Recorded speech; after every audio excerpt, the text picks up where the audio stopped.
Chers amis internautes, bonsoir. Bienvenue sur Point Levé avec Clément Adéoti Adéchian. Ce vendredi soir, on parlera des nominations qui ont été prononcées en Conseil des ministres de ce mois, au Sénat et au Conseil économique et social. Parlant toujours de décisions prises en Conseil des ministres de cette semaine, on parlera notamment de celles en lien avec la révision des prix des marchés urbains et régionaux. Notez que le Conseil des ministres a acté l'autorisation de la réduction des redevances applicables aux espaces marchands des marchés urbains et régionaux des pôles commerciaux Tokpa Yoyo et agroalimentaires Tokpa Daro. Cette semaine, notamment, chers amis internautes, les villes de Cotonou, d'Abidjan, de Lagos et d'Accra ont été la cible de grosses pluies diluviennes avec d'importants dégâts. On en parlera au cours de Point Levé de ce jour. On parlera également de l'abbé Gaston Aïtonji qui est au cœur d'une polémique autour de la perception sociale du vaudou. On parlera également de la réouverture des frontières. Cette semaine, un calme plat suscite des interrogations ça et là. Et en fin d'émission, avec notre invité qui adore les cartons, on parlera de la Coupe du Monde. Au total, 6 sujets qu'on aura interrogé Clément Adéoti Adéchian, qui est chroniqueur, analyste politique, promoteur du groupe de presse ESAE. Comme depuis un certain temps pour l'exercice, je serai en compagnie de Zakiat Latonji. Bonjour. Bonjour Kader. Clément Adéoti Adéchian, bonjour. Bonjour Kader. Merci de vous prêter à l'exercice. Merci d'être au rendez-vous hebdomadaire de décryptage de l'actualité nationale. Cette semaine encore, le Bénin a bougé. Vous avez donné les grandes lignes justement de l'analyse que nous allons faire ensemble en appréciant avec la rigueur qu'on vous connaît, Monsieur Clément Adéchian, l'actualité nationale. Beaucoup de rigueur, mais également assez de recul pour bien apprécier cette actualité nationale. Le premier sujet, justement, je parle de premier sujet, et ça s'est passé le 1er juillet. Le président Romuald Wadagni a complété la liste des membres du nouveau Sénat. 14 personnalités désignées, dont d'anciens présidents d'institutions. On parle par exemple, enfin, on a vu Pascal Irénée Koupaki, Ousmane Batokor et plusieurs autres personnalités. Comment lisez-vous le profil de ces personnalités et la composition en général du Sénat? Merci, chers journalistes. Alors, nous avons vu, comme tout le monde, que la liste, la première partie, disons-le, la première partie de la liste de la composition de notre Sénat, notre premier Sénat, est tombée. Parce que la liste complète par décret va être diffusée incessamment pour pouvoir les convoquer par le doyen d'ail certainement pour leur installation. Alors, vous savez qu'il manque les membres de droit. Ceux qui ont été nommés, ce sont les membres nommés non de droit. Parce que les membres de droit, on les connaît. On les connaît tous. Eux, tant qu'ils sont en vie, ils seront toujours membres de notre Sénat. C'est comme en France, la Chambre d'État constitutionnelle en France, où siègent les anciens présidents de la République et d'autres personnalités de droit. Ici au Bénin, ce serait pareil. Tous les anciens présidents de l'Assemblée nationale, tels que les Dikola Olé, Martinet, Nago, Benoît Moussou, vont y siéger. Absolument. Les anciens présidents de la République, encore en vie, Nicéphore Soglo, Boni Yahi, Patrice Talon. Patrice Talon. Certainement qui va en être le président. Ah bon? Bon, peut-être bien. Oui, mon petit doigt me le dit. On verra qui bien. va en être le président. Vous ne voyez pas Nicéphore Soglo? Non, non. Je vois plutôt le président Talon pour diriger ce Sénat-là. Le président Soglo, je le sais capable, mais il est assez âgé pour être quand même le doyen d'âge de la sagesse et l'esprit d'apaisement et de conciliation de cette chambre-là. Mais il n'y a pas que lui en tant qu'ancien président de la République, il y a le président Boni Yahi. Oui, le président Boni Yahi, oui, c'est vrai. Et c'est d'ailleurs pour ça qu'il a démissionné de la tête de son parti, les démocrates. Parce que la loi est claire. Pour être membre du Sénat, vous ne pouvez pas être membre d'un parti politique. Et vous avez compris pourquoi Paul Humpé avait démissionné par anticipation. Si on ne l'avait pas compris avant, on le comprend maintenant. Il est membre du Sénat. Et il fallait qu'il démissionne de son parti FCBE pour pouvoir siéger au sein du Sénat sans être un homme politique. Alors, quand toute la liste va être publiée, on aura l'ossature complète de Cheticham Bast, désormais connu au Bénin comme Sénat, et qui va devoir fonctionner pleinement. La chambre haute, c'est l'Assemblée nationale. La chambre basse, c'est le Sénat. Vous pensez que c'est moi qui m'embrouille? Corrigez-moi si je me trompe. Le Sénat, c'est la chambre haute. Je vous fais confiance. Alors, je vous fais confiance. Mais si vous m'induisez en erreur... Parlons de Paul Ronquet, il y a quand même une interrogation qui est sur toutes les lèvres. Paul Ronquet, on l'a vu il y a quelques mois, il était candidat face à Romuald Wardani. Il avait son programme de gouvernance qui était notamment totalement en contradiction avec celui de Romuald Wardani. À la présidentielle terminée, il démissionne de la tête de sa formation politique, ce qui avait paru quand même un peu étrange. Et tout de suite, il se fait nommer par le président Romuald Wardani. Est-ce qu'à ce niveau-là... Alors, première chose, pour d'abord finir avec la question des Akiat, la lecture globale de ceux qui sont nommés. Par rapport au Sénat. Alors, vous devez comprendre, pour la plupart, c'est des personnalités politiques ou publiques qui ont servi avec une certaine loyauté le président Talon. Je crois qu'il y a là un aide de récompense qu'il faut essayer de voir à la fidélité, à la loyauté. Quand je vois mon ami Charles Toko, très ami fidèle du président Talon, qui est membre du Sénat, il doit être le plus jeune d'ailleurs avec Paul Ronquet. Ils vont se disputer. Le plus jeune. À qui mieux le plus jeune du Sénat? Donc, le Paul Ronquet. Donc, certainement, tout le reste, c'est... Des gens d'un certain âge. Oui, c'est la chambre des anciens. Donc, ça, c'est sûr. Ils vont être les plus jeunes. Alors, c'est d'abord la prime à une certaine fidélité et à la loyauté politique. Donc, ce qui fait que, diversement appréciés, vous allez remarquer que c'est des personnalités que nous connaissons. Koupaki, l'ami fidèle, l'ami de tout le temps, qui a fait les 10 ans au palais, la machine administrative de tout ce que le palais a connu sous les 10 ans du président Talon. Il est avec lui désormais. Et qui était là aussi. Il part avec le président Talon au Sénat. Donc, de Boniaï, qui était là aussi sous Boniaï. Absolument. Il était sous Boniaï. Avant Boniaï, il était également dans la machine. La machine du gouvernance. Kérékou. Depuis qu'il a quitté l'institution internationale, la BCAO, qu'il a mis pied au Bénin, il fait partie en fait de cette classe de personnalités technocrates, plus techniques que politiques.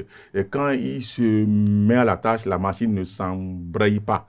Et quand vous avez des personnes comme ça à côté de vous, vous ne prenez pas de risque de les abandonner. Parce qu'ils connaissent le job, ils connaissent le boulot. Donc, il est au palais, il sait travailler, il a mis son expertise, son sérieux et son amitié au service du président Talon. Le président Talon bouge avec lui au Sénat et il va avec lui. Donc, alors, voilà la lecture qu'on peut faire globalement. Prime à l'amitié, prime à la fidélité. Prime à l'expertise. Sénat, est-ce quelle est l'expertise? Ce dont on a besoin, c'est la connaissance du Bénin, du droit. Mais c'est de l'expertise aussi. La connaissance du Bénin, du droit.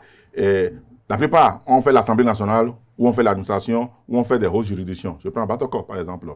C'est ancien président de la Cour suprême.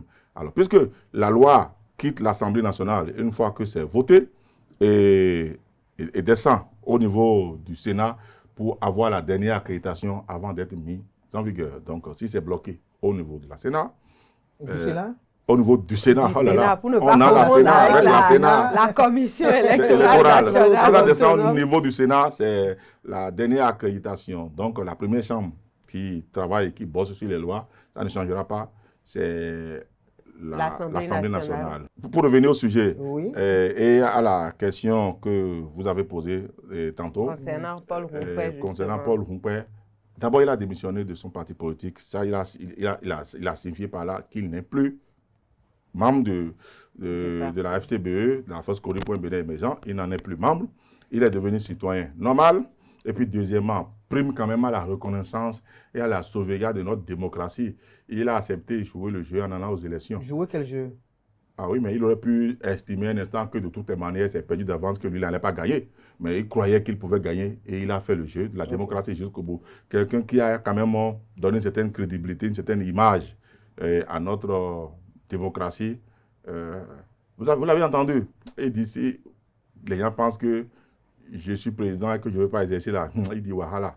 Essayez de voter pour moi, vous allez voir. Vous allez voir. Non, il croyait vraiment à un moment donné qu'il pouvait être président de la République. Alors, Et il a fait campagne, on l'a vu. Il a vraiment fait campagne. Il a mouillé le maillot, comme on dit. oui, il a fait réellement campagne. Alors, si on est citoyen de ce pays et qu'on pense qu'à un moment donné, il faut quand même se mettre ensemble pour construire le Bénin, qui nous appartient à nous tous, et que dans cet élan-là, il faut tendre la main à tout le monde, et qu'il a fait son jeu jusqu'au bout. Il a été aux élections, il a perdu, et il a fait allégeance au pouvoir qui a gagné, et qu'on le ramène au Sénat, le Sénat qui nous appartient à nous tous. Le Sénat, c'est une chambre qui examinera les lois, donc ce n'est pas une chambre ou une antichambre du pouvoir politique, du pouvoir exécutif. C'est comme l'Assemblée nationale, donc c'est une chambre indépendante. C'est une chambre qui est au service de la nation. Et il est même très important et voire impérieux que des personnalités comme Paul Rumpé, qui avaient des voix discordantes par le passé, s'y retrouvent aujourd'hui pour pouvoir permettre d'en entendre d'autres que systématiquement ceux qui parlent au nom du pouvoir. On va espérer de lui, au moins le peuple en tout cas, ceux qui ont cru en lui et les 5% qui ont voté pour lui vont espérer de lui que quand il sera là-bas, quand il sera au niveau du Sénat, de cette chambre-là, qu'il puisse quand même apporter la voix discordante, qu'il n'aille pas dans le même sens que tout le monde. Quand la nécessité s'en impose, qu'il faut qu'il apporte la contradiction, on va espérer qu'il va apporter la contradiction. Il n'y a pas que lui. Donc quand vous prenez par exemple Ousmane Batakor, par exemple, on l'a déjà entendu à Parakou sur plusieurs sujets, ce n'est pas quelqu'un qui ravale sa langue. On va espérer qu'avec des pontes de cette nature-là, cette chambre va bien fonctionner. Vous avez dit Boni Yahi, nous faisons confiance encore à sa foi en Dieu, à sa foi au Seigneur Jésus-Christ. Et à son amour pour la République. Au nom de cette foi, d'abord, c'est au-dessus de la République déjà la foi en Dieu. Et ensuite, maintenant, son amour comme pour notre République et qui n'ira pas s'asseoir là-bas pour penser à son intérêt personnel et à arrondir ses vieux jours pour sa retraite. Et qui va penser au peuple. Et que quand les moments viendront de s'attarder sur des lois qui sauvent, qui concernent la majorité des Béninois, et qu'en ce moment-là, on va l'entendre parler, on va entendre apporter de la contradiction. C'est ce que nous espérons. Donc je crois que c'est une lecture qu'on peut faire assez rapidement de cette chambre-là, en attendant que les Vlavonou est au Parlement actuellement, et Vlavonou est un membre de droit. Alors on va se demander, mais qu'est-ce que Vlavonou cherche au Parlement? Ancien président de l'Assemblée nationale. 2 fois de suite. Oui. Ça veut dire qu'il est membre de droit. Mais pour l'instant, en tant que parti politique, il est à l'Assemblée nationale. Il va devoir démissionner en tant que parti de son parti politique. Il va devoir démissionner. Et ensuite, quand il va démissionner de l'Union, de l'UPR, l'Union progressiste, de Renouveau, le suppléant va siéger et lui, il devient citoyen libre. Donc, ancien président, il ira maintenant s'installer à la... Est-ce qu'il n'est pas trop tard aujourd'hui au Sénat? Après la nomination? Non. La preuve, est-ce que vous avez encore déjà vu la liste? Vous n'avez pas encore vu la liste des membres de droit.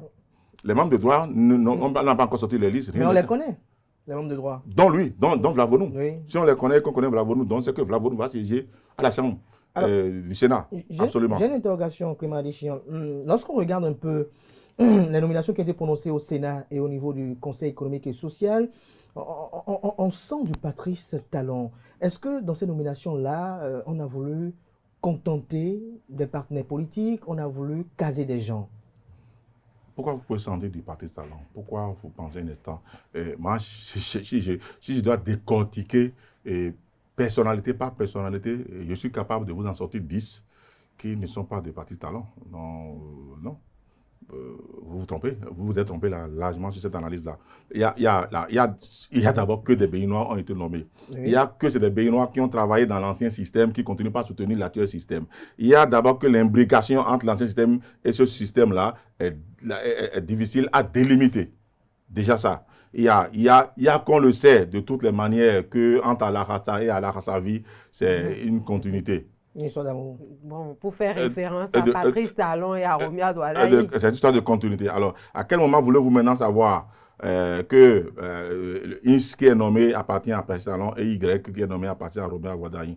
Le président de la République, de toutes les manières, prend des décisions importantes qui sont directement attachées à sa personne. Et on en parlera tout à l'heure. Vous avez parlé de marché dans votre introduction. Donc, nous savons que le président Romia Douadaï est attaché à une certaine conviction qu'il a pris des engagements, il a fait des promesses électorales et qui va les tenir point par point. Et que ces promesses n'ont rien à voir avec le président Patrice Talon. Ceci dit, c'est ceux qui ont soutenu Patrice Talon qui ont porté Romian Wardani au pouvoir. Et qu'en conséquence, ça va être très compliqué de faire de la démarcation tout de suite. Je crois que ce que vous deviez retenir en premier, c'est le débat qu'on a fait la dernière fois. Vous avez vu le président Essou qui est allé au CES. Ça signifie que donc la question du président et du vice-président, son médiateur a été sucré déjà. Puis lui-même s'est retrouvé déjà au CES. Donc c'est réglé. Son médiateur n'existera plus. Puis lui aussi il est déjà au CES. S'il est au CES, ça veut dire que la maison est abandonnée déjà. Donc, donc ne soyons pas isolationnistes pas les questions de bord, d'appartenance. Ça n'arrivera pas de sitôt parce que vous ne serez pas capable de savoir qui appartient à qui. Non, c'est un système qui a porté le président Romian Wardani au pouvoir et c'était le système qui était en place. Non, mais ce que je vous propose là, c'est de voir plutôt l'intérêt concrètement du Conseil économique et social face aux enjeux aujourd'hui, aux enjeux sociaux pour la population béninoise. Non, quel rôle? Il faut plutôt considérer que le Conseil économique et social tel que élaboré aujourd'hui avec cette pléthore de nominations au niveau des départements est plutôt un acte de générosité politique. Ça, je le dis comme je le pense. Donc, on a voulu caser des gens.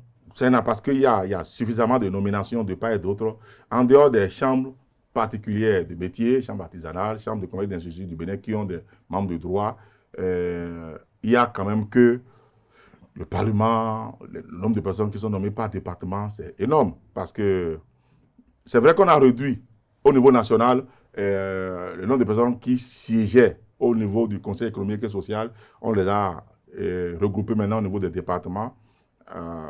Ce qui fait que l'appareil va être moins lourd pour prendre les décisions les plus rapidement possible. Parce qu'il y a des choses qui se gèrent désormais au niveau des départements et il y a des présidents du département qui participent tel que c'est configuré au niveau de la loi de la représentation nationale, et les autres vont rester seulement au niveau des départements.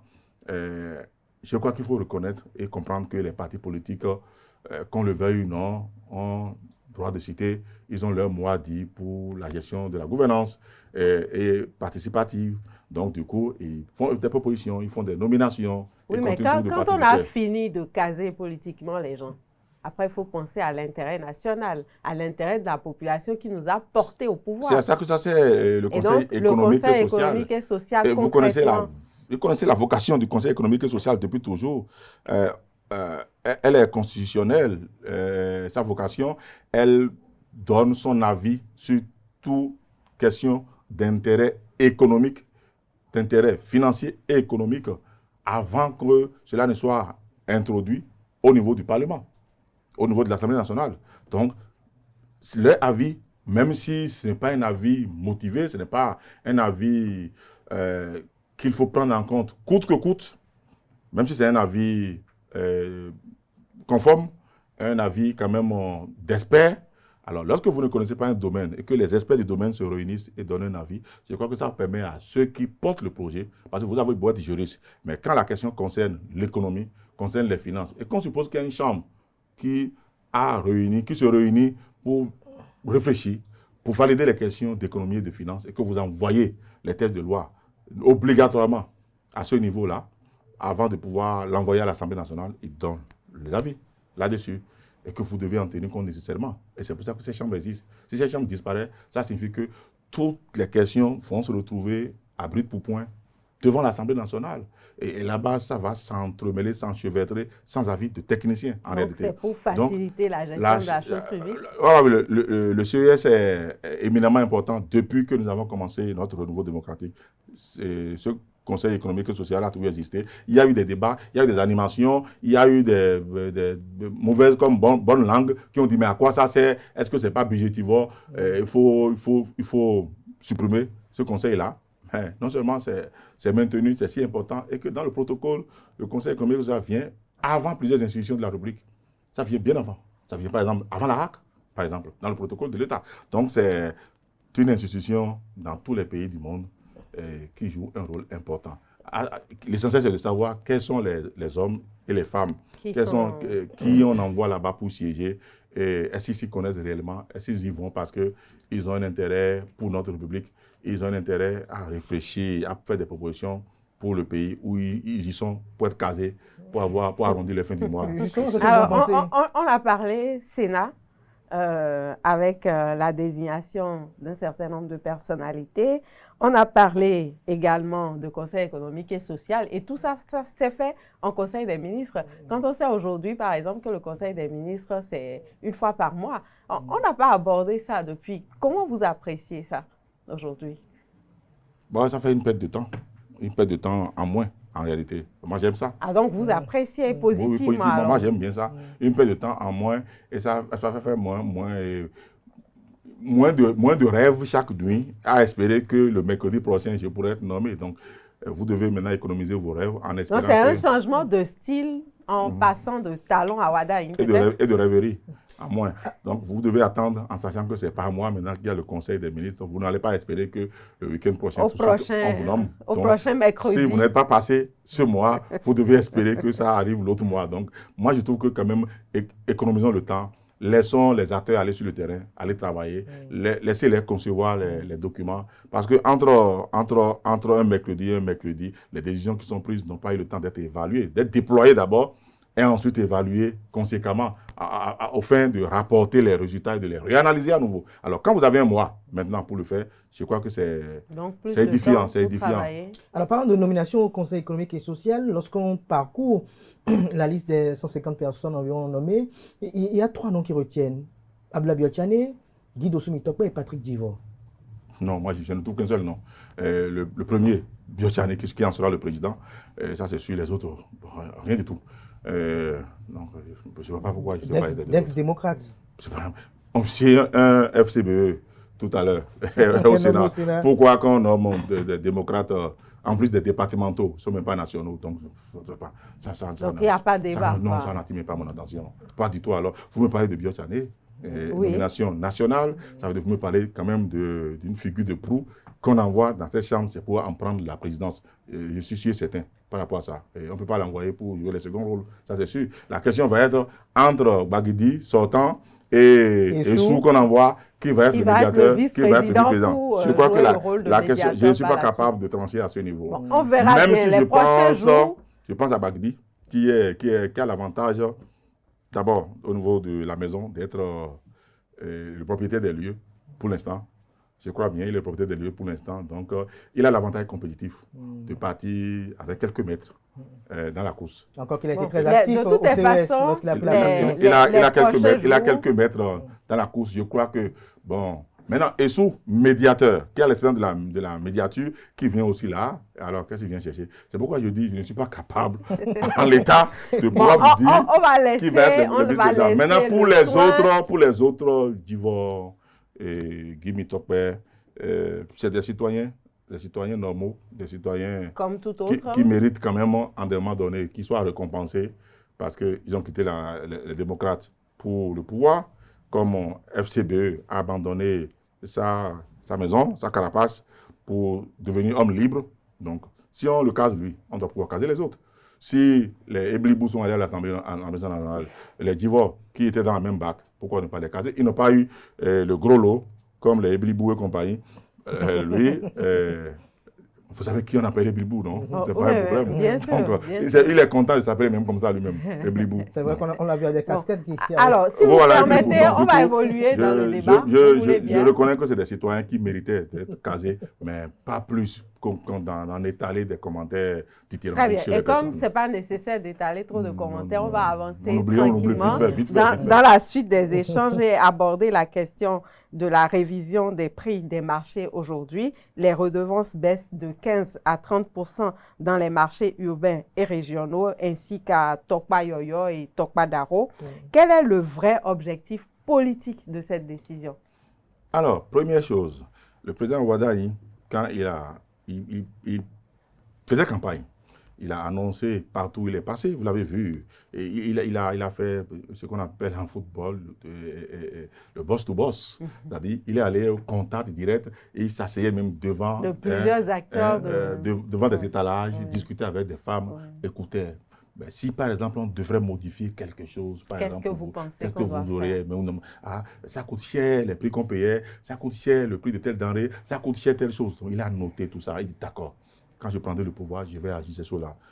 Et moi je suis très heureux que 3 mois, même à peine sonnant, qu'il soit capable déjà de pouvoir commencer par régler les problèmes de cette dame-là, en diminuant parfois même de moitié et certains prix.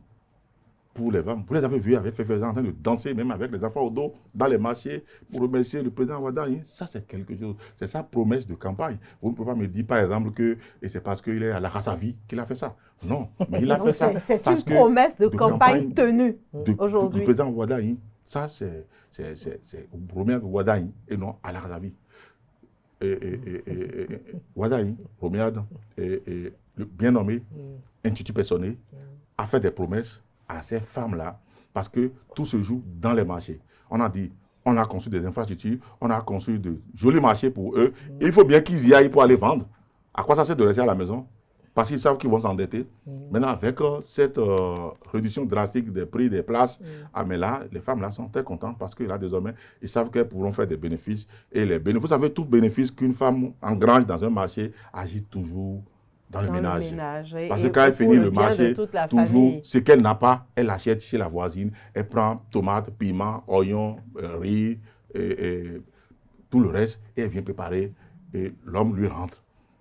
Et les enfants mangent, le mari mange, et puis tout le monde est content à la maison. Il s'assoit, mais il met la main à la pâte. Au-delà. Il s'en fout de comment la dame s'est débrouillée. Alors donc, j'aime bien. Pas toujours. Quand vous le dites comme ça, les hommes ne seront pas d'accord avec vous. Non, parfois, il y en a plusieurs. Il y en a plusieurs qui ne savent pas vraiment reconnaître à leur juste valeur ce que les femmes font pour que le ménage tourne. Et très sincèrement, c'est bon à savoir et c'est bon à noter. Je rends hommage à ces femmes-là, réellement, qui, avec l'enfant au dos, un autre enfant sur la poitrine, court le matin pour aller étaler sa marchandise. Elle finit de vendre. Le bénéfice fait à peine 1200. De ces 1200, elle est capable d'enlever 800 pour glaner un peu les condiments, revenir courir à la maison, préparer le soula qui a venu de boire, de passer chez une maîtresse, il vient s'asseoir, il mange tranquillement. Avec ses neveux encore. Il s'assoit, il dort, et Gorgona encore, il bande en plus. Quand je vous suis, il accomplit un devoir. Il accomplit un devoir. Quand je vous suis dans cette appréciation, sans aborder bien entendu toutes les spécificités dont vous parlez, j'en sais absolument rien, mais c'est de la masculinité positive tout simplement parce qu'avec cette appréciation, c'est ce qu'on appelle le rifoshi, des hommes qui apprécient à leur juste valeur les efforts des femmes et leur contribution dans le développement du cercle familial et de toute la nation. Donc oui, ça, c'est bon de savoir qu'on a autour de nous des rifoshi.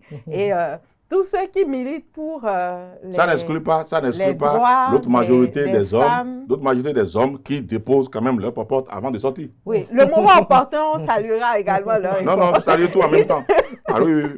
Saluez tout en même temps. Des hommes si vous permettez, intègres qui comprennent bien qu'il faut déposer la popote avant de sortir à la maison.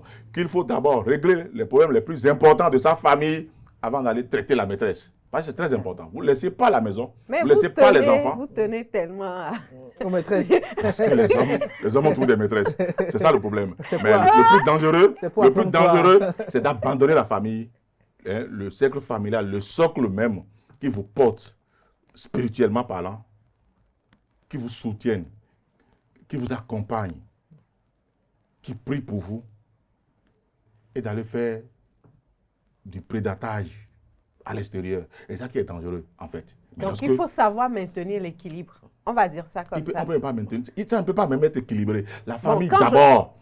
Et le reste après. Oui, la famille d'abord. Comme on n'est pas là pour ça, vous permettez qu'on évolue dans notre débat. Non, je voulais vous rassurer pour que, parce que votre joie, votre émulation était de trop, pour que vous compreniez qu'il y a des hommes qui le font bien. Je dénonce ceux qui ne le font pas. Voilà, et je suis d'accord avec vous dans votre développement. On dénonce ceux qui ne le font pas et on salue les efforts de ceux qui le font. On les encourage à faire même plus. À le faire davantage. Alors, une promesse de campagne, pour revenir sur la question des redevances revues à la baisse, qui fait d'ailleurs le bonheur de plusieurs femmes commerçantes, revendeuses dans nos différents marchés. Une promesse de campagne tenue, d'après votre appréciation, mais est-ce véritablement suffisant pour répondre aux préoccupations, aux inquiétudes des commerçantes face, par exemple, au transfert des marchés et tout ce qu'il y a comme préoccupation autour? Exact. Non, ce n'est pas suffisant.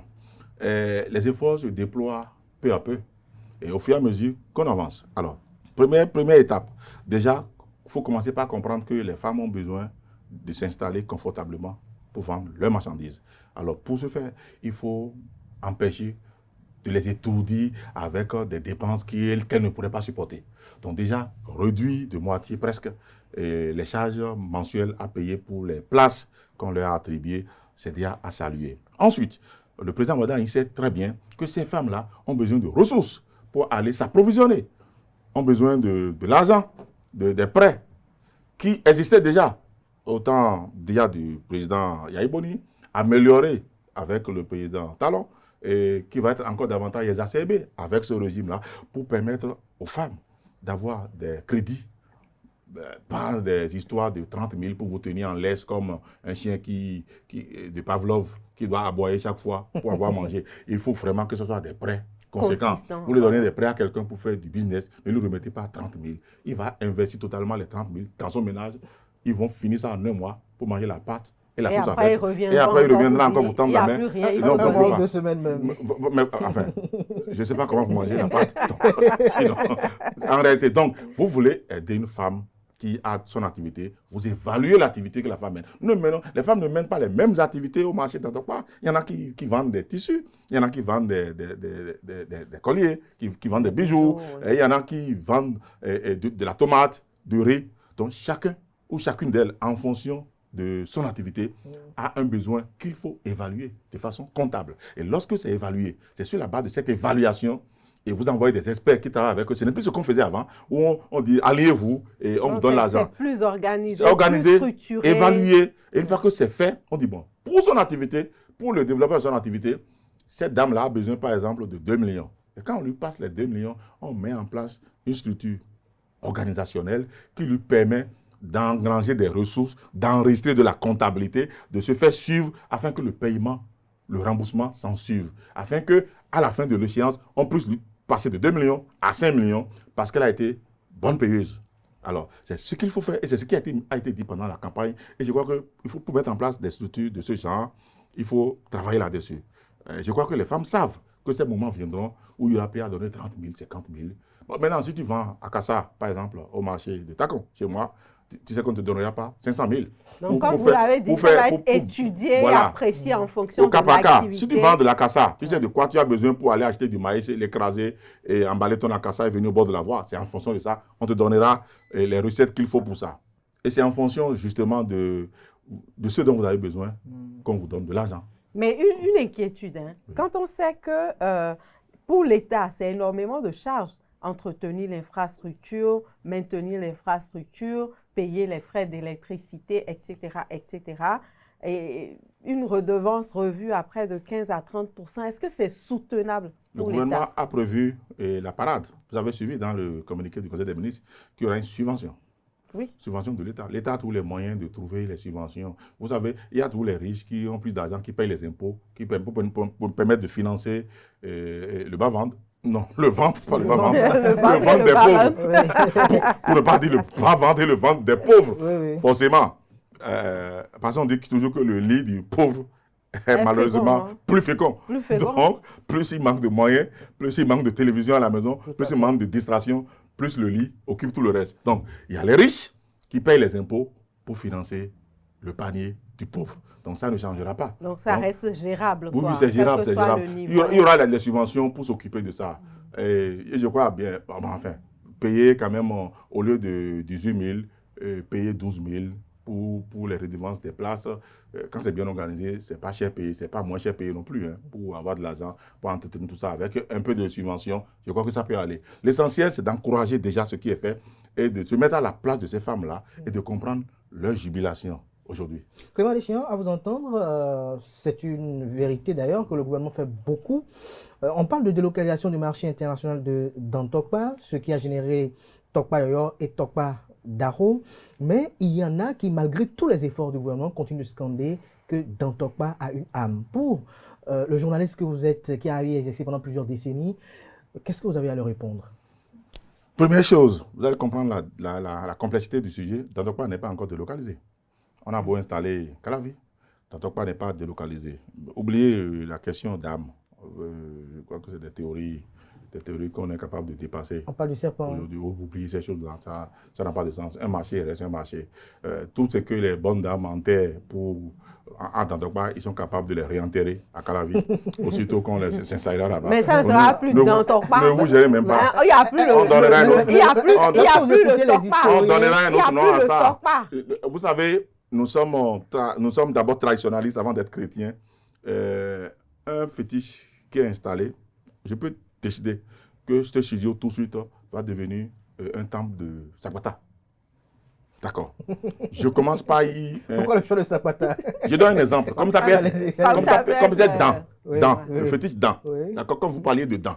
Prenons dents. Parce Parce que quand on dit dents, ne pensez pas au serpent. Hein?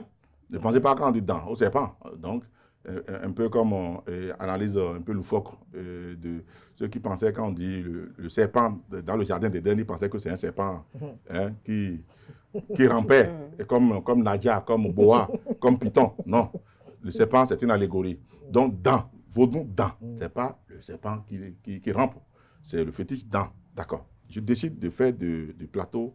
Je ne suis pas adepte de vaudou. Je prends une allégorie. C'est pour Donc, expliquer. Voilà, je ne suis pas capable de ceux qui extrapolent leur science pour parler de la science des autres, puisqu'on y reviendra.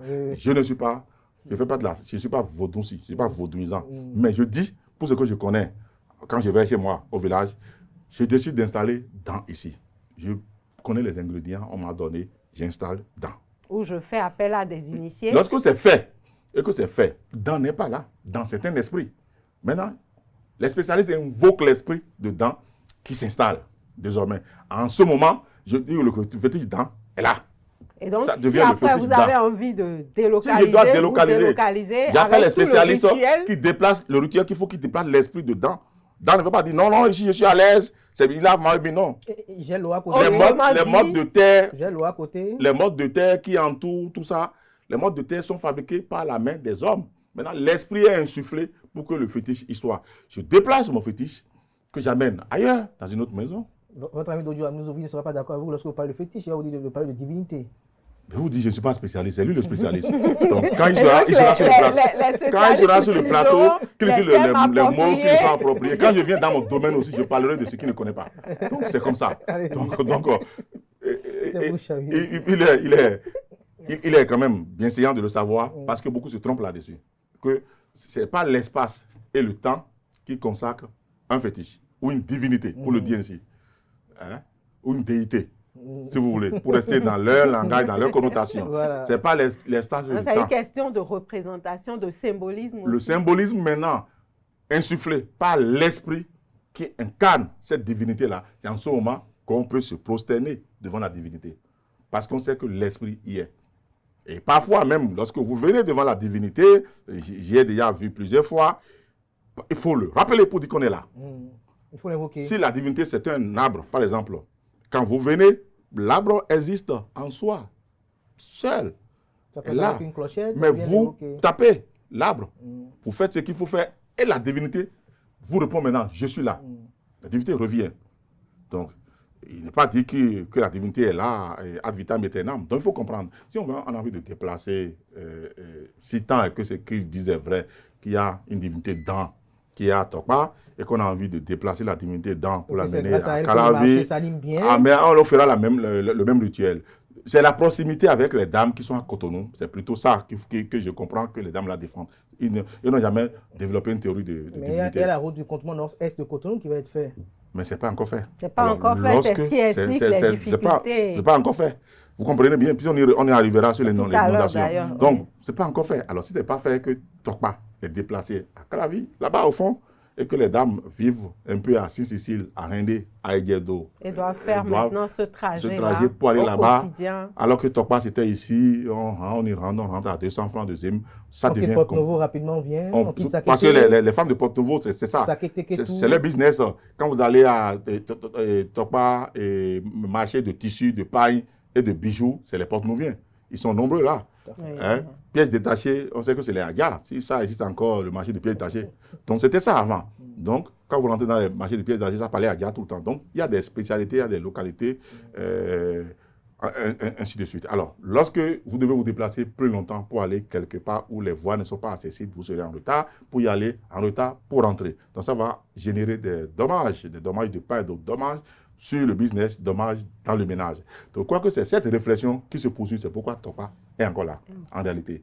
Si le contournement est réglé, par exemple aujourd'hui, avec une voie 2x2, comme c'est prévu, mais c'est fini, il n'y a plus rien. Ça veut dire qu'en 10 minutes, vous quittez Cotonou pour le marché, et en 40 minutes, vous êtes du marché à Porto-Novo. Alors, c'est quoi? C'est ces problèmes qu'il faut régler au-delà de la divinité.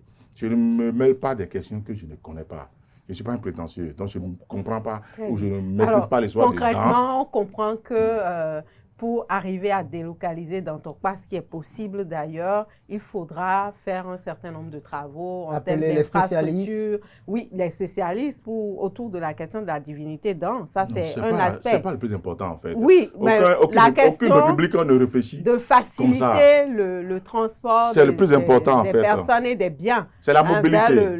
C'est la question de mobilité qui compte. Et justement, cette semaine, avec ce sujet que nous allons aborder maintenant, qui concerne les plus diluviennes, qui ne s'arrêtent pas seulement au Bénin, mais qui touchent à la sous-région, notamment Accra submergé, le Grand Lomé transformé en torrent de boue, et Cotonou également touché depuis quelques jours. Abidjan également. Abidjan. Et revenir pour les personnes qui sont à Calavi, se déplacer vers Cotonou est quand même assez difficile par ces jours-ci.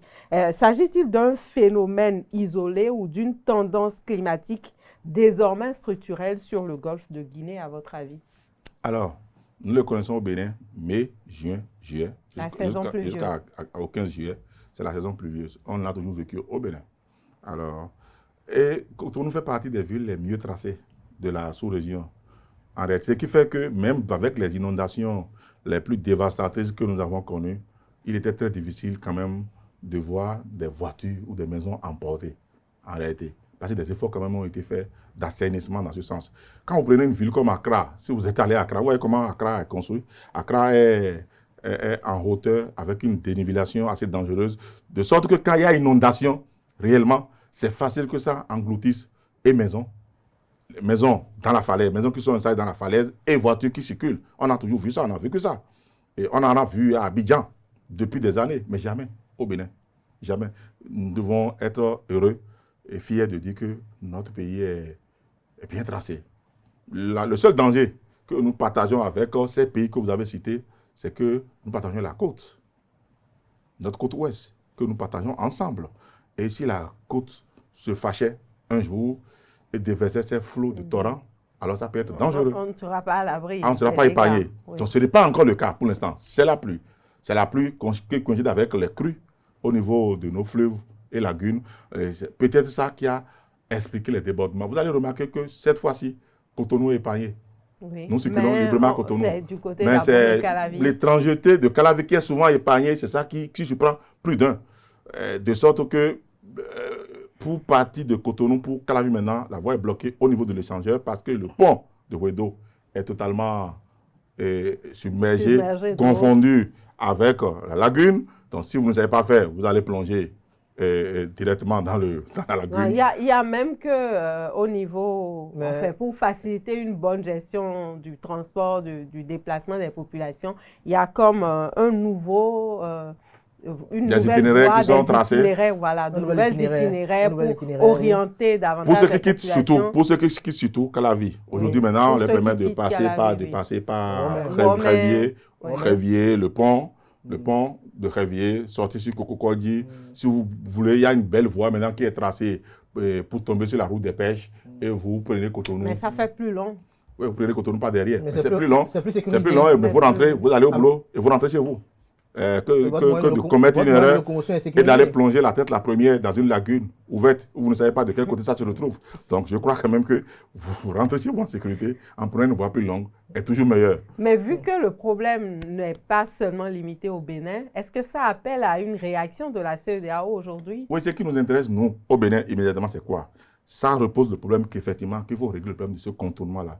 Si le problème-là est résolu, le problème de contournement est résolu, la pluie tombe, la pluie finit toujours par s'arrêter et avec les travaux d'assainissement péri-urbain et péri-urbain, l'eau finit toujours par s'écouler et tout redevient normal. Mais pendant les 3-4 semaines de ce moment de flottement, comment les populations doivent pouvoir circuler pour aller travailler? Non, pas de télétravail au Bénin. On n'est pas capable de rester à la maison pour travailler comme on peut le faire en France. Il y a une catastrophe en France ou dans un pays européen, tout le monde reste à la maison, on fait du télétravail. Mais il n'y en a pas. On y arrive tout doucement. Mais vous laissez la dame à la maison, elle va dire qu'elle n'a pas d'Internet. C'est ça. Elle n'a pas d'Internet. Avec quoi elle va travailler à la maison si avec les universités publiques aujourd'hui, le téléenseignement commence à se développer. Ça, c'est téléenseignement, mais oui, c'est pour dire qu'on va y arriver tout doucement. On est encore à des années-lumière de ça, parce que c'est compliqué. Quand le fonctionnaire est dans sa maison en France, il s'enferme dans son appartement, il travaille. Mais vous êtes sur une cour commune, pendant que vous êtes sur l'ordinateur. Quelqu'un crie là-bas. Baï. À quel moment tu vas te concentrer pour faire un télétravail? Ce n'est pas possible encore dans le contexte du Bénin. Donc, il faut vraiment qu'on en arrive là, à un moment donné, mais on mettra du temps. Vraiment du temps. Parlons de ces pluies diluviennes. Il y a un porte-parole du gouvernement d'un de ces pays affectés, dont le pays a été affecté avec plusieurs dizaines de décès, qui a dit que les localités quand même touchées sont celles en lien avec les populations qu'on a demandé de déguerpir parce qu'elles étaient installées sur là où l'eau doit peut-être circuler pour s'installer. Lorsqu'on vient dans notre cas ici au Bénin, il y a des endroits où l'eau en principe doit circuler, mais il y a des zones marécageuses où les gens ont construit et donc avec les assainissements qui ont été effectués ça et là, on a comme l'impression que l'eau s'est déplacée. Vous allez peut-être un peu vers le stade à des endroits donnés où des maisons sont un peu dans l'eau et tout. Qu'est-ce que vous avez à dire aux populations pour question de civisme? Oui, pour l'instant, les populations se sont installées techniquement sur les emprises des regards ou des canalisations. Alors, dès lors que les populations sont installées, il n'y a plus rien à leur dire. Il y a seulement les dégager. Ils se sont déjà installés, l'incivisme est déjà installé. Alors, à un moment donné, pour éviter un peu des grincements de dents et des crissements, on a essayé de les contourner, de chercher des solutions, de chercher des échappatoires. Mais là, on ne peut plus continuer. J'ai vu déjà, si vous voyez, quand vous quittez Fidjosé pour Fidjosé, vous avez vu, il y a au milieu là, fait au niveau des rails, il y a eu quand même un certain dégagement qui a été fait. Et puis, ça circule correctement pour aller à Fidjosé, pour tomber maintenant dans le grand marécage qui conduit vers, comment on appelle ça, derrière Fidjosé là. Akobato? Oui, pour aller, il y a un grand marécage d'Akobato. Vous avez maintenant une possibilité maintenant. L'eau, il y a les rigoles qui circulent directement de Weiko. On a pu construire. Pour le faire, on a dégagé. Oui. On a dégagé ceux qui sont là. Les travaux sont encore en cours actuellement. Voilà, on a pu dégager ceux qui sont là pour pouvoir faire conduire l'eau vers la dénivellation de Akobato. Ce n'est pas fini. Quand vous allez indiquer des quartiers, les gens pourront se fâcher pour dire que vous créez la vindicte populaire vers eux. Mais il y a des quartiers qu'effectivement, il faut nettoyer, il faut les balayer. Mais nous sommes entre Béninois. Lorsque quelqu'un est installé avec sa famille depuis 30 ans et qu'il y vit, vous ne pouvez pas le dégager sans lui proposer quelque part. Il a beau être indiscipliné de départ, il vit là quand même. Vous ne pouvez pas le jeter dans la rue. Il faut trouver un moyen d'aller l'installer ailleurs. Donc, trouver cette solution, ce n'est pas facile. Vous croyez quoi? Pourquoi le contournement de Calavi met autant de temps? Si vous prenez la voie, ça va balayer tout ce qui est Fifadi, Vossa, ainsi de suite, pour pouvoir nous sortir une voie ici vers la zone de Tokpa. Pour une voie adjacente au pont, au pont de Tokpa. Alors, pour pouvoir faire ça, regardez un peu tous les dégâts que ça va créer et les personnes qu'il faut dégager de là et dédommager. Comment on arrive à les recaser, dédommager, les recaser, c'est pas facile en réalité. Contenter. Il faut trouver des solutions quand même. Là, on est obligé maintenant, parer au plus précis, il faut y aller là. Parce que il y a une cité administrative qui est installée à Calavi, comme à Cotonou. Wedo, oui. Il y a une cité administrative à Wedo. Ça veut dire qu'il y a de l'administration, une partie importante de notre administration qui va s'incruster à Calavi et il faut y aller pour travailler. Et il y en a ceux qui travaillent parce que les ministères sont à Cotonou qui vont quitter Calavi pour venir à Cotonou pour travailler. Ils sont d'ailleurs les plus nombreux. Calavi étant notre cité d'Ottawa. Mais on ne peut pas bloquer ces deux structures, super structures, on ne peut pas les scinder en deux. Qui vont fonctionner On ne peut pas les scinder en deux. On doit les faire imbriquer, on doit les faire fonctionner, on doit les faire fusionner. Si la gentrification doit pouvoir marcher, il faut réellement qu'on trouve les moyens et les voies d'accès afin que les personnes et les biens puissent circuler avec fluidité. Oui, absolument. Alors, Clément Adeotia-Adéchian, nous avons l'abbé Gaston Aïtondi qui est au cœur d'une polémique. On l'a vu déjà, entre-temps, parler de Rojo, des jumeaux. Aujourd'hui, on a vu plusieurs vidéos circuler où il parle du vaudou. Cela a suscité une vive réaction de la part de hauts dignitaires vaudou. On a vu le président du comité des rites vaudou, le professeur Kakuma Ouyon, monter au créneau, faire ce qu'on peut dire peut-être un recadrage. On voit depuis plusieurs jours, chaque instant, le professeur Doji Jamouzovi également effectue des vidéos et bien d'autres également. Vous, qu'est-ce que vous pensez de tout ceci? Est-ce que l'abbé est dans son rôle à lui que d'aucuns qualifient de scientifique? Alors, Abbé Gaston, c'est un petit frère. J'ai 20 ans d'amitié avec lui. Je le connais parfaitement bien. Il est teigneux comme têtu. C'est réel. C'est le personnage que vous voyez. Quand il croit en quelque chose, il s'y accroche Dieu comme fer, on ne le lui arrache pas. Hein? C'est comme un enfant à qui vous avez donné un jouet. Battez-vous de n'importe quelle manière. L'enfant ne lâchera pas son jouet. Gaston, il est comme ça. Je le connais comme ça. C'est positif, en fait. Alors, il est allé faire une thèse. Au-delà d'être un abbé simple, il est docteur de sa science.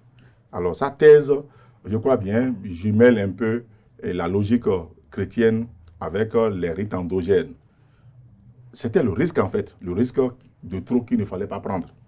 Et aujourd'hui, il est recteur au séminaire de Ouida. Donc, dans sa peau de recteur, d'enseignant, de chercheur, de docteur de sa science, il a voulu étaler ça à la face du monde. C'est pourquoi quand il parle de c'est scientifique, ce n'est pas scientifique. Je le comprends bien. Il veut nous démontrer qu'il a fait de la science. Mais il est allé trop loin. Il y a des domaines de la recherche. Il y a des domaines de la recherche qui ne vous est pas autorisé d'approcher, même quand vous voulez faire de la science. Il y a des interdits, alors. Ce n'est pas des interdits. Je ne peux faire de la science que de ce qui est démontrable. C'est ce que dit Henri Poincaré. Donc, je démontre parce que je suis capable de toucher. Quand ce n'est pas du palpable, je ne peux pas faire de la science. C'est ça. La science, c'est la preuve de la démonstration. Alors, je ne crois pas que pour faire son job, Abbé Gaston a enlevé sa soutane et qu'il est allé dans un couvent vaudou. Sapata, par exemple, pour dire « je veux me faire initier ». Il a suivi les rites initiatiques. Il a passé 3 mois à 6 mois à suivre les étapes. Je ne crois pas. Je ne connais pas. Je suis sincère, il ne peut pas avoir fait ça. Parce que quand tu écoutes les sachants, par rapport à ce qu'il dit, tu sais qu'il ne connaît pas. Parce qu'il a traversé les mots tout le temps. Il a dit d'autres mots à la place d'autres. Aucun des sachants du domaine n'est venu dire oui, ce qu'il dit est vrai. Sauf ceux qui sont assis en train de gober sa science à lui qu'il est en train d'administrer. Mais il n'est pas du domaine. Alors, il est d'un domaine, malheureusement, ce qu'on lui reproche aussi. Moi, je ne suis pas vaudou. Donc, c'est ce qui signifie que je peux aller apporter la contradiction. Non, pas du tout. Je ne peux pas apporter la contradiction. Je laisse les spécialistes lui apporter la contradiction. Mais ce que je peux lui dire pour mon expérience, pour ma science, pour ma connaissance intellectuelle, c'est que je peux dire qu'il est allé dans un domaine qui n'est pas le sien. Par exemple, j'ai des domaines où je suis initié. Il ne peut pas oser, par exemple, venir parler de ce domaine-là. Je vais lui demander, mais c'est quoi, en quel moment tu as été initié à ce domaine-là? Quels sont nos codes, nos mots et nos langages? Tu les connais où? Donc, tu es allé interroger 2 ou 3 personnes qui sont du vaudou, qui vont te raconter l'histoire du vaudou. C'est normal. Te raconter l'histoire du vaudou ne veut pas dire te faire initier au vaudou. On lui a raconté l'histoire du vaudou. Donc, il connaît les langages. Il connaît quand on dit Sebo, quand on dit Sekou, quand on dit telle chose. Mais au-delà du langage. Mais le langage n'est rien. Par exemple, je donne un exemple. Hein. Je ne suis pas équiste. mais je peux lire les documents des équistes qui courent les rues. Parce que j'aime la culture. Et ça ne veut pas faire de moi un équiste. Ça ne fait pas de moi que je vois un équiste pour dire je suis Kanka, hein. Comme toi, j'ai lu vos documents. C'est faux. Je ne suis pas initié au rite il y a bien d'autres choses qu'il y a derrière. Parce que vous passez par la voie de Cotonou-Sakété, vous entendez en juin Oro. Et vous dites que vous êtes un initié Oro. Comme tu entends Oro tout le temps, quand tu passes par là, je connais Oro. Mais tu ne connais pas. Tu ne peux pas. Tu as entendu Oro. Tu as entendu Oro, mais tu ne peux pas connaître Oro. Ce n'est pas possible. Donc, Abbé Gaston ne peut jamais me dire qu'il connaît Oro. Le jour où il dit ça, c'est le jour où sa science s'arrête, en fait. Ah bon? Oui, c'est comme ça. Donc, il y a eu de l'ingérence. Donc, il y a des choses qu'on ne dit pas. Parce que si tu n'es pas initié à son mystère, tu ne peux pas en parler.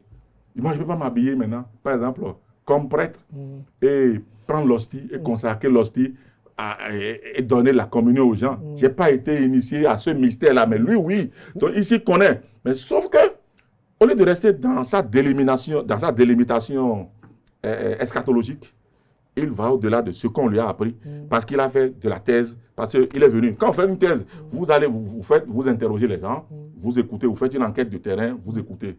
Mais ce n'est pas la même chose. Il devait rester prudent pour dire, selon ce qu'on m'a dit, selon ce que j'ai entendu, voilà ce qu'on en dit. Voilà la contradiction que j'apporte. Mais lui, il dit carrément qu'il connaît les rites, ce qui se fait à l'intérieur. On sent dans ses propos un intérêt que l'Église catholique a pour le vaudou. Alors, quel est l'intérêt? Non, il se trompe d'époque. Parce que cet intérêt de l'Église catholique pour le vaudou ne date pas de maintenant. Ça date du moment des conquêtes. Des conquêtes quand ils sont venus en Afrique et tout. Mais ce moment est dépassé. Parce que s'il veut ressusciter l'histoire en se prenant pour leur porte-voix, leur porte-parole, il va se tomber largement. Parce que la plupart des affidés qui remplissent nos églises catholiques aujourd'hui sont en même temps ceux qui quittent là, pour en même temps également se retrouver dans leur couvent vaudou. Donc si vous les mettez à dos, votre église va devenir vide. Parce qu'on dit qu'on a surpris une bonne dame en train d'accompagner, il a pris la communion et il a accompagné de quelques ingrédients fétichistes. Et on dit, mais qu'est-ce que tu fais là? Et en fond, il a dit, pas grave, il prend communion, il ajoute à ta conf. Mais tu fais quoi? Il pas grave, on prend l'un et on ajoute l'autre. La plupart de ceux qui sont dans les églises catholiques, vous pouvez être sûr de ça, la plupart de ceux qui sont là-bas sont ceux qui ont quitté leur couvent vaudou et qui pensent que les deux sont conciliables et qui viennent encore se pointer oui, mais après, pour prendre la communion. Il ne faut pas oublier que nous sommes dans un environnement où le syncrétisme c'est l'Église catholique tolère ça, justement. Parce que c'est rare dans les églises évangéliques. Et ils ont ce que je leur reproche aussi, comme je ne parle pas d'eux. C'est rare dans les églises évangéliques, les églises engagées. Vous savez, à l'intérieur de l'église catholique, il y a ceux qui fonctionnent comme les églises évangéliques. Les renouveaux charismatiques, les feux nouveaux, ceux qui vraiment sont sur le chemin de la foi et qui se battent pour ça. Ils ne sont pas les plus nombreux. Et vous avez la masse populaire qui se croit syncrétiste, qui fait allégeance à son vaudou à la maison et qui, tôt le matin à 7h également, garde son panier avant d'aller au marché, va faire la messe, prend sa communion et continue. Pourtant, dans sa poche, il n'a pas abandonné son talisman. Donc maintenant, si maintenant Abbé Gaston veut s'en prendre à la population la plus abondante de sa curie, de son église, mais là, il se jette dans sa propre pierre, dans sa propre fourmilière. Et bien, c'est dangereux. Et il se retrouve avec tout le monde à dos. À dos. Et mieux encore, ce que je peux lui dire davantage, et là où c'est plus drôle, nous sommes sur le chemin de la foi. Ce qu'il nous enseigne, lui, à l'église, qu'on nous enseigne tous les jours, tous les matins à l'église, c'est d'abord le Christ, Jésus-Christ, inconnu au bataillon. On ne le connaît pas, n'est-ce pas? Nous croyons en lui parce que nous avons la foi. Je n'ai jamais vu Jésus, vous non plus. Vous êtes musulman, Anabi Issa, vous l'avez vu, et Issa c'est Jésus. On a la foi. Mohamed. On a la foi. Mohamed, vous avez la foi, vous y croyez. Est-ce que c'est démontrable par la science? Ce n'est pas du domaine de la science, c'est du domaine de la foi. De la religion. Et c'est ça qui nous sauve en fait. On dit c'est la foi, ta foi. Seule la foi sauve. Exactement, ta foi t'a sauvé. Et c'est dans Hébreu 1 jusqu'au verset 11. On vous dit, c'est pas la foi que Abraham, à 99 ans, a pu croire en Dieu et a eu un enfant. C'est pas la foi que Sarah, sa femme, a accouché de Isaac. C'est pas la foi qu'au moment où il a voulu offrir son enfant sur l'Holocauste, Dieu a envoyé le bélier. C'est pas la foi. Mais comment en même temps, l'Église nous enseigne de croire que la même personne, il est Père, il est Dieu, il est Esprit, le trois en un. C'est scientifique. Mais nous y croyons. Tout à fait. Nous y croyons parce que nous avons la foi. Enfin, pour ceux qui y croient. Enfin, Autrement dit- moi, j'y crois parce que j'ai la dit- foi. Alors, pour ceux qui y croient, je crois que 3 personnes se forment en une seule personne. C'est dingue. Parfois, c'est fou quand tu y réfléchis. Mais il vaut mieux ne pas y réfléchir pour ne pas être fou. Il vaut Il vaut mieux y croire il vaut mieux y croire. parce que vous avez la foi. Mais il nous conduit, il nous parle de quelque chose que lui nous enseigne, qui est le domaine de la foi. Et on le suit. On parle du dogme. Le dogme n'est pas scientifique et c'est lui qui se pointe devant les gens. Ce n'est pas scientifique. Qu'est-ce que lui-là, dans sa bouche, qui est scientifique? Donc, Lui-là, quoi, par exemple, à nous enseigner de l'église catholique qui est scientifique. Mais nous y croyons, nous l'accompagnons, nous le suivons parce que nous avons la foi. Nous avons la foi que Jésus est mort et qu'il est ressuscité le 3e jour. Si on fait référence, vous permettez, parce qu'il y a beaucoup de passion que je lis à travers vos propos, si on fait référence... Parce que c'est mon bon petit, mais quand je l'écoute parler comme ça, ça me gêne. Peut-être qu'il faudra trouver d'autres couvents pour gérer ça aussi. Ça me gêne un peu. Plateau. Il n'est pas là sur le plateau. Il n'est pas votre vis-à-vis sur le plateau là maintenant. Donc, vous m'avez dit qu'il veut venir un jour. J'espère que le jour il arrive sur le plateau, vous m'invitez. Je veux bien le voir dans les yeux. Permettez qu'on vous laisse la possibilité d'avoir encore des informations à partager avec lui quand vous le verrez. Je n'ai rien dit. Je n'ai rien dit. Mais ce que je lis, regardez, vous permettez très rapidement, ce que je lis à travers vos propos, c'est qu'il y a de l'ingérence. Peut-être un peu de confusion ou peut-être qu'on n'arrive pas vraiment, qu'il n'arrive pas à situer les sphères d'explication. Non, il n'avilit pas. Il fait trop confiance en sa thèse et il veut recrédibiliser l'église catholique, l'église chrétienne, l'église de Dieu, tout ce qu'on peut. Il veut recrédibiliser, mais c'est trop tard. Hein? L'église est déjà salie. Que répondez-vous à ceux qui pensent que l'église est déjà salie par des histoires, les histoires d'homosexualité, les histoires de pédophilie. Ce n'est pas maintenant qu'il faut chercher à nettoyer l'église. Il n'y a rien à réinventer. Non. L'église, on connaît l'église. Malgré ça, nous y croyons, nous y accrochons. On s'en fout qu'au milieu de cette tohu-bohu qui est des brebis galeuses qui pensent à être pédophile, qui pense à être homosexuel. Dieu, nous, on y croit parce Dieu que est Dieu. Le temple, l'homme n'est pas l'église. L'église n'est pas l'homme. Donc nous y croyons. Nous croyons à la Sainte Église catholique. Et en conséquence, je crois quand même qu'il n'a pas besoin de nous convaincre. Nous sommes des convertis. Nous croyons. Nous savons. Mais quand tu veux te mettre maintenant à donner des leçons aux autres, c'est en ce moment qu'ils viendront nous dire maintenant ce que nous sommes. Et c'est lui qui veut faire qu'on veut mettre notre derrière dehors. Pourquoi il veut que les gens mettent notre derrière dehors? Nous acceptons couvrir notre derrière et d'évoluer comme ça. Maintenant, il veut faire de la provocation, de l'ingérence, comme vous avez dit. Et quand il va aller sur le terrain maintenant, nous, on est foutus. Nous qui croyons en l'église, c'est nous maintenant qu'il veut exposer. Et nous ne voudrions pas qu'il continue par le faire. Au point d'arriver à nous amener à peut-être douter même de notre foi. Mais c'est ce qui a commencé par se produire, en fait. Que répondez-vous à ceux qui estiment que le ministère de l'Intérieur et de la Sécurité publique doit quand même interpeller ce prêtre-là parce que ces propos-là, parfois, offensent une confession religieuse? Non, pas du tout. Là, il exagère. Pourquoi? Il a développé une pensée, il a développé une théorie. Répondez-lui pas la pensée. Répondez-lui pas la théorie contradictoire. Je crois que c'est le domaine de la pensée. Il n'a pas insulté, il a voulu utiliser ses connaissances, ses connaissances à lui, sa thèse dont il est fier pour vouloir supplanter les autres religions. Mais comme beaucoup le lui ont fait, vous venez également pour le montrer que lorsque tu t'abaisses pour regarder la nuit de l'autre, mais il y a quelqu'un derrière qui fera également le même exercice. Pareil, donc il n'a qu'à faire attention. C'est ça. Et c'est à ça qu'il s'est exposé. Et ce sont ces années qui lui ont laissé aller sur le terrain-là, qui ne lui ont pas rendu service. Alors, on va vous laisser la possibilité de lui rendre davantage service quand vous le verrez. S'il accepte un contrat avec moi, regardez avec plaisir. Et vous continuez les échanges avec vous. Mais en attendant, on va aborder un autre sujet, la question de la frontière Bénin-Niger. On nourrit énormément d'espoir par rapport à l'avancée des négociations, à la réouverture, parce qu'aujourd'hui, c'est véritablement le point de mire pour les uns et les autres. Mais depuis la rencontre Wada-Itiani à Niamey depuis juin, où en est-on aujourd'hui concrètement, surtout que toute cette semaine, rien n'a bougé du point de vue de cette actualité?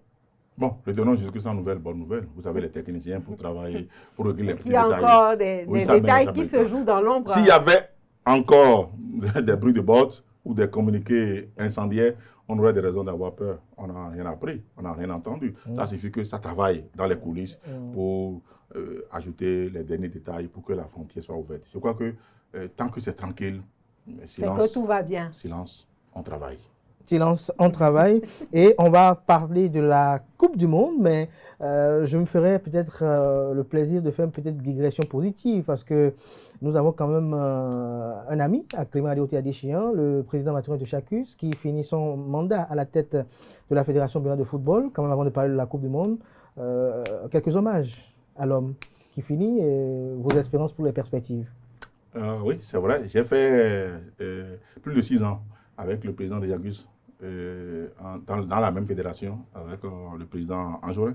Nous avons travaillé ensemble. Je connaissais déjà la vision de l'homme, je connaissais déjà son détachement, son détachement par rapport aux choses qui ne lui appartiennent pas et son engouement, son amour. Il est engagé férocement. Je l'ai déjà vu se déshabiller à une assemblée générale devant la Fédération béninoise de football quand la police voulait nous empêcher de faire une assemblée générale. Je l'ai vu déjà se déshabiller, quoi, prêt à aller au maire avec les policiers.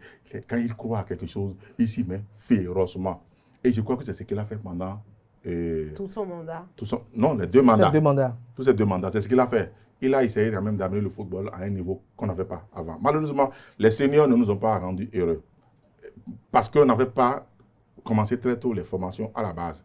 Il faut aller chercher déjà les joueurs qui sont à l'étranger, qui jouent dans des clubs pas trop révélés, qui viennent, qui peut-être déjà en 4 ans, 5 ans déjà, deviennent déjà trop vieux pour continuer par apporter une bonne prestation. C'est ce qui nous a manqué. Mais par contre, vous avez remarqué que dès lors que les formations ont commencé à la base et que vous prenez les catégories d'âge, aussi bien féminines que masculines, les résultats sont positifs. Et sur le plan continental et international. Mais la belle preuve, nos filles sont qualifiées pour la Coupe du Monde. C'est jamais arrivé au Bénin. Jamais. Et si vous imaginez les équipes que nous avons éliminées avant d'en arriver là, et nous avons les catégories d'âge, junior et les moins de 17 hommes qui ont eu des prestations assez fabuleuses sur le plan continental. Donc nous avons connu quand même des exploits. Et aujourd'hui, nous avons eu pendant 8 années de championnat sans arrêt, où on connaît le champion à la fin d'une compétition. On ne faisait pas ça avant. À 3 ou à 4 jours de la fin de la compétition, il fallait commencer par regarder c'est qui va être champion, à qui on doit remettre ça. Est-ce que ce n'est pas à lui? Bon, les réunions de couvent commencent. Non, ce n'est pas ça. Il y a une ligue professionnelle qui a fonctionné de façon autonome. Vous avez remarqué par vous-même. Coton, l'année dernière, n'a pas été champion. Pourtant, Coton appartient au fils du chef de l'État. On aurait pu dire que c'est l'enfant du chef de l'État. Pourquoi il ne va pas être champion si c'était avant? Mais il a joué sur le terrain. Coton a perdu. L'année dernière, c'est Dadier, une équipe du Koufo, qui n'a même pas été capable de payer salaire à ses joueurs. La preuve, ils sont allés en 2e division l'année d'après, qui a été champion. Et cette année, c'est la Sonomap qui est champion. Encore une fois, Coton n'a pas été champion. C'est ça, la compétition. Laisser les gens jouer leur football et que le meilleur gagne. Je crois que le président de Chacus, je le remercie infiniment pour ce niveau qu'il a réussi à relever de notre football, même si ce n'est pas encore ça. Je crois qu'après lui, maintenant, il faut quelqu'un qui a les mêmes visions, quelqu'un qui est capable vraiment de se détacher et de rester en dehors et de laisser la science de la matière se développer. Il faut trouver quelqu'un. Ces personnes existent. Et sauf que, malheureusement, ce n'est pas ceux qui l'entourent et tous qui en seraient capables. Je vois un peu les tractations dans le désordre des gens qui voulaient être présidents de la fédération coûte que coûte, mais qui n'ont rien dans la tête. Très honnêtement, quoi. Et il doit le savoir lui-même et faire confiance au président du club. Vous voyez qui peut être prochain président de la Fédération béninoise de football? Je ne les connais pas tous. Je ne les connais pas tous. Les candidats sont pas mais ceux que vous connaissez. Moi, vous savez, aujourd'hui, maintenant, il y a beaucoup de clubs qui appartiennent à l'État, qui ont permis à notre championnat de se stabiliser parce qu'ils ont apporté beaucoup d'argent à l'intérieur. Le ministère donne pas moins de 80 millions par an aux clubs de première division. Alors, lorsque le ministère éjecte de l'argent depuis des années, vous devez vous entendre à un moment donné à ce que l'État ait son regard sur ce qui va être positionné à ce niveau. Parce que si l'État n'a pas son regard et qu'on va positionner n'importe qui, un clown ou un clochard, président de notre fédération, c'est l'État encore qui va en partir après. Parce qu'ils vont faire les dépenses inutiles qui n'apporteront pas de résultats. Alors, c'est pourquoi je veux être prudent pour m'avancer sur des noms, tant que je n'ai pas l'information que l'État a son regard sur ce qui se fait pour l'instant à la fédération. Je ne vais pas prendre des risques. Je connais ceux qui s'agitent, ceux qui sont candidats. Il n'y a pas grand monde à l'intérieur qui peut briguer la fédération. De toutes les façons, on verra plus clair. Voilà, on verra beaucoup. On va conclure avec la Coupe du Monde. On conclut avec la Coupe du Monde. Et là, passionné de football. Passionné. Mais avec un peu de regret aujourd'hui. Passionné, très déçu. Très emballé comme les autres. Très enthousiaste, je suis très déçu. Avec la fin de compétition pour la plupart des équipes. J'ai passé des nuits blanches, même cette nuit, je n'ai pas dormi parce que je devais suivre le match de l'Algérie. L'Algérie avec la Suisse, la modeste petite Suisse qui a battu l'Algérie encore 2-0. L'Algérie est rentrée. J'ai vu le Sénégal qui menait jusqu'à la 86e minute. Ils sont fait battre à la 120e minute, ils sont rentrés, ils ont beau s'en prendre à l'arbitre qui a donné un penalty. Mais quand vous tombez, ne regardez pas là où vous êtes tombé. Regardez là où vous avez été la pierre. Donc, ils n'ont pas été... Je crois que quand les spécialistes nous critiquent le football africain, que le football africain manque de quelque chose, manque d'âme, manque de niaque et de courage. Parfois, on exagère à les trouver trop critiques, trop chauvins par rapport au football européen. Mais quand vous avez du recul, vous trouvez qu'ils ont raison. Parce que le Congo, à la 86e minute, ils ont été éliminés par le Congo. Je crois que le Congo a été éliminé par l'Angleterre. Une deuxième équipe, 86e minute, ils ont été éliminés. Troisième équipe encore, le Sénégal. Donc 3 équipes coup sur coup ont pris le chemin de la maison à la 86e minute, chaque fois. Alors, qu'est-ce que ça veut dire? Ça signifie quoi? Que les footballeurs africains sont capables, pour un match de 90 minutes, de jouer, de tenir le coup pendant 85 minutes. Mais ils oublient que c'est les 5 dernières minutes qui restent qui font gagner un match. Et que tout peut se jouer Résultat, ils sont incapables de tenir le coup. Ils se désagrègent, ils se déstructurent au dernier moment où une équipe doit tenir son résultat. Qu'est-ce que cela révèle en fait? Il faut qu'on se regarde droit dans les yeux. On est plus vieux que l'âge que nous présentons pour aller jouer une compétition. Lorsque celui qui est en face de toi dit qu'il a 25 ans, et c'est qu'il a réellement 25 ans, et que toi tu dis que tu en as 25, et que tu en as 37, la différence entre vous deux, c'est qu'à la 86e minute, lui présente encore les performances d'un garçon de 25 ans.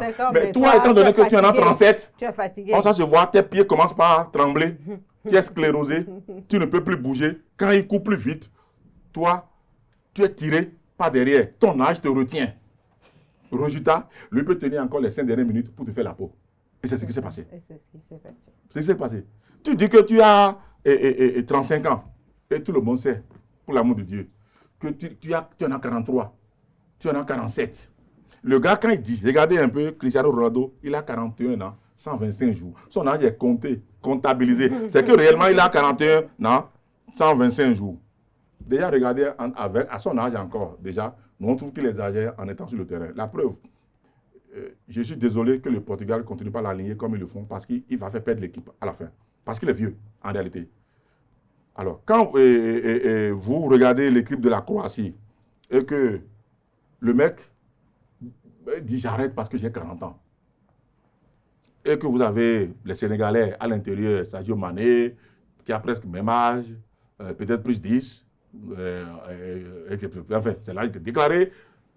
Parce que nous savons que lorsque les Africains quittent l'Afrique pour aller jouer en Europe, ça se passe toujours comme ça, sauf les Africains qui sont nés en Europe. Lorsque vous êtes né dans un centre de formation, on connaît votre âge. Ceux-là font la différence sur le terrain. Mais ils ne sont pas les plus nombreux dans les équipes africaines. Les binationaux ne sont pas les plus nombreux. C'est ceux qui ont quitté l'Afrique pour aller jouer dans les clubs européens, c'est eux les plus nombreux. S'il y a 11 joueurs sur le terrain, vous avez peut-être 8 qui sont venus de l'Afrique, qui sont allés en Europe, donc qui ont truqué leur âge déjà. Et vous avez 4 réels qui ont leur âge vrai et qui sont sur le terrain. Malheureusement, les 8, ils pèsent sur les 3 autres. Donc, au moment maintenant de tenir les challenges, d'avoir encore de l'énergie sur un match de 90 minutes, de tenir 5 minutes, pourquoi ils craquent eux tous à la 86e minute? C'est ça le problème. Les masses osseuses sont déjà rouillées.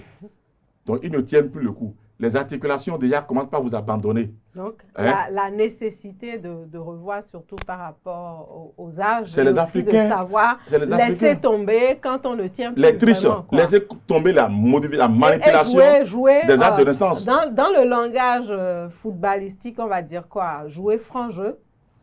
Non, laisser les centres de formation former les enfants qui grandissent progressivement et commencer par prendre par catégorie d'âge jusqu'à devenir senior. Et être sûr vraiment. Oui, lorsque vous les avez. C'est ça qui fait la différence avec les pays arabes. Les Africains arabes, et pas les Africains surtout arabes, lorsque vous les voyez les Marocains, la plupart sont d'abord des binationaux. Ensuite, parce qu'eux, ils ne font pas ça. Ils n'ont pas ces pratiques au sud du Sahara que nous avons de modifier les âges. Mais ils jouent souvent franc jeu. Résultat, regardez le Maroc. Ils ont tenu tête à la Hollande et ils les ont même éliminés tranquillement, comme il faut. Ils n'ont pas flanché au dernier moment. J'ai pensé que l'Algérie pouvait faire la même chose, mais l'Algérie a commencé par commettre son erreur depuis le premier match. On verra l'Égypte. Il reste l'Égypte au dernier moment. Et les Cap-Verdiens vont jouer l'Argentine. Je crois que ça va être plus fort que ça va être vraiment. Ils ont un épouvantail devant l'équipe de Lionel Messi, à moins d'un miracle. Donc finalement, on va se retrouver à avoir une ou deux équipes. Parce qu'on aura l'Égypte qui va jouer contre l'Australie. Les deux équipes ont le même niveau. Donc les Égyptiens sont capables de tenir tête aux Australiens et de passer. Donc sur 9, en 16e de finale, ils sont tombés comme des châteaux de cartes. Il n'en reste que 3 maintenant qui vont jouer. Peut-être qu'on en aura 2 ou seulement les Marocains qui sont déjà passés. Alors, donc, la leçon, laissons les enfants. Laissons les enfants pratiquer le football en grandissant dans l'art du métier. Et progressivement, quand ils prendront la place des adultes, c'est en ce moment que vous verrez du beau football. En ce moment-là. Je sens l'arbitre maintenant complètement dans son jeu d'arbitre et d'arbitrage, en appréciant justement le déroulement des différents matchs de la Coupe du Monde de football, qui continue d'ailleurs encore pour quelques semaines. Comme on a l'habitude de le faire ici, on va finir avec l'exercice des cartons. C'est l'arbitre maintenant, mais qui n'est pas vraiment habitué à arbitrer sur le terrain. La main levée avec le carton. La main levée avec le carton. Ce point levé. En abordant je connais la loi de jeu, je connais la loi IFAB, je connais très bien la loi. Je connais les lois. Mais comme vous l'avez dit tout à l'heure, ce n'est pas parce que je connais la loi que je suis l'homme de la loi. N'est-ce pas? Exactement. Alors, on commence avec le premier sujet abordé aujourd'hui dans le décryptage, le Sénat. Un carton, quel carton vous attribuez? On a parlé justement de la nominations au Sénat et au CES. Les nominations Sénat, CES. Bon, pour l'équilibre de ce qu'on peut obtenir au niveau de notre Sénat, et surtout la prime à la fidélité du président Talon, qui a gardé intact. C'est ça un homme. Quand il y a un homme et quand il y a des personnes qui te sont loyaux, qui te sont fidèles, je crois que tu le démontres en des moments les plus importants. Et c'est ça le président Talon. Moi, j'ai aimé ça en tant qu'homme, en tant qu'être humain. Il n'abandonne pas ses amis. Il l'a encore prouvé avec les nominations au Sénat. Le président Talon, vous l'avez bien dit. Le président Talon. Oui.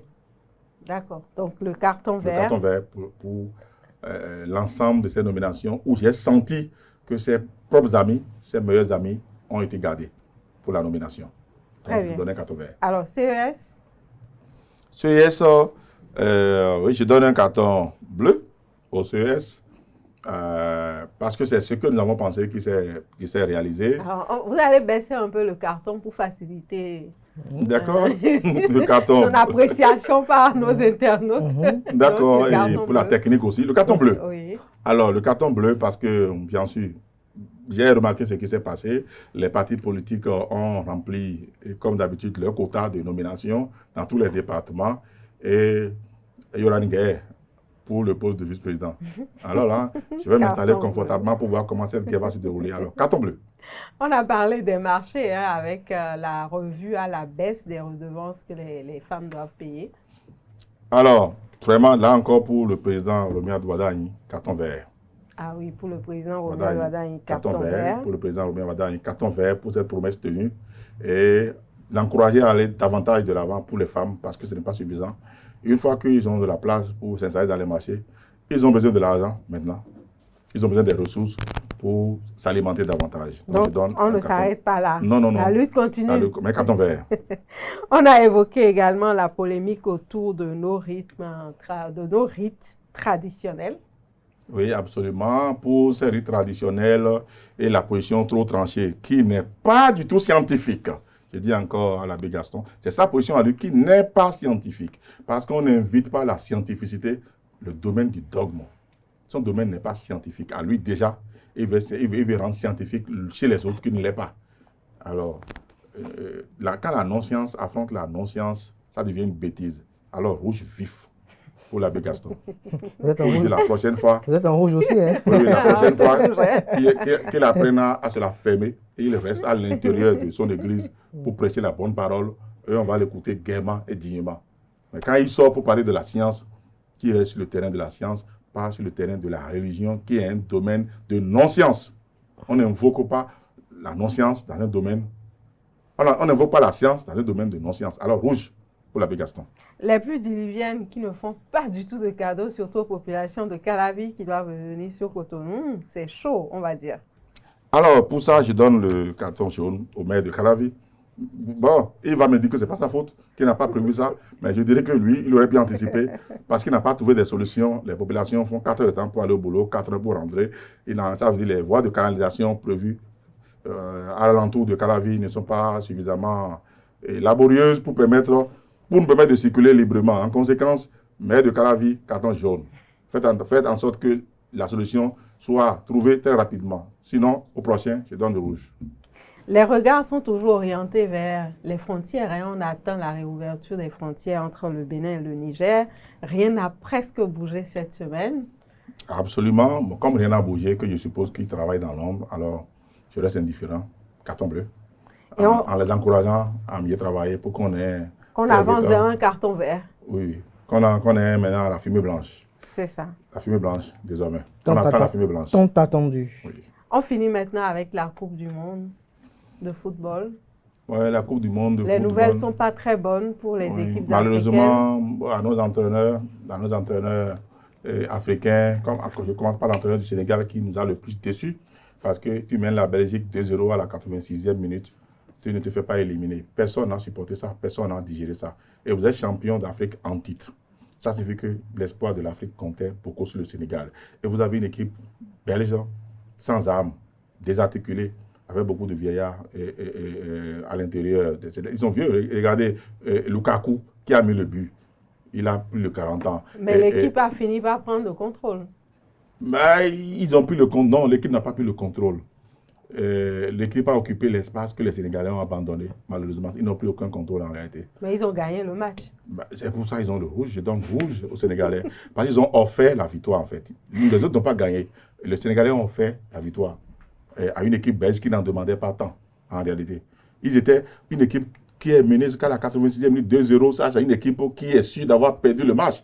Mais comment vous pouvez vous laisser encore désarçonner par une équipe pareille? Rouge pour les Sénégalais. Rouge pour les Congolais également, la 86e minute qui ont été éliminés. Rouge pour les Ivoiriens, 86e minute éliminés. Rouge pour également les Algériens que j'ai suivis. C'est dommage. Et surtout la Côte d'Ivoire aussi, comme les Sénégalais, on a beaucoup d'espoir en eux. Ils ont égalisé très rapidement, mais ils ont laissé Haaland, le cyborg, la machine à marquer des Norvégiens, leur faire la peau. Donc rouge pour l'ensemble des équipes africaines qui nous ont déçus lamentablement. En somme, on peut dire que l'actualité est plutôt assez dense cette semaine avec beaucoup de sujets très intéressants et surtout votre lecture éclairée. Merci, cher fondateur du groupe ESAE, analyste politique et invité sur... Chroniqueur politique. Chroniqueur politique. Merci beaucoup, Kader. Merci, Zakiat. Merci à vous. Merci, chers amis internautes. C'est tout pour Point Levé de ce vendredi soir. Agréable soirée de vendredi. On se retrouve demain pour les rendez-vous médias du week-end. Belle suite de programme sur ESAE TV.